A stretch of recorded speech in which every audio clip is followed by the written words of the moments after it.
ഒടുവിൽ കെജ്രിവാളിന് മനസ്സിലായി മോദിയോടും BJPയോടും കളിച്ചാൽ പണി കിട്ടുമെന്നുള്ളത്.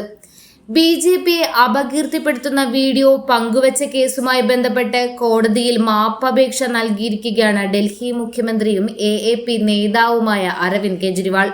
BJP IT സെല്ലുമായി ബന്ധപ്പെട്ട യൂട്യൂബർ ധ്രുവ് റെഡ്ഡിയുടെ അപകീർത്തികരമായ വീഡിയോ റീട്വീറ്റ് ചെയ്തതിലൂടെ തനിക്ക് തെറ്റ് പറ്റിയെന്ന് അരവിന്ദ് കെജ്രിവാൾ സുപ്രീം കോടതിയെ അറിയിച്ചു കഴിഞ്ഞു. ജസ്റ്റിസുമാരായ സഞ്ജീവ് ഖന്നയും ദീപാങ്കർ ദത്തയും അടങ്ങുന്ന ബെഞ്ചിനു മുന്നിലാണ് കെജ്രിവാൾ ക്ഷമാപണം നടത്തിയത്. കെജ്രിവാളിന് വേണ്ടി മുതിർന്ന അഭിഭാഷകൻ അഭിഷേക് സിംഗ്വിയാണ് ഹാജരായത്. ക്രിമിനൽ മാനനഷ്ട കേസിലെ പ്രതിയെന്ന നിലയിൽ തനിക്ക് സമൻസ് അയച്ച ഡൽഹി ഹൈക്കോടതി ഉത്തരവിനെതിരെയായിരുന്നു കെജ്രിവാൾ സുപ്രീം കോടതിയെ സമീപിച്ചത്.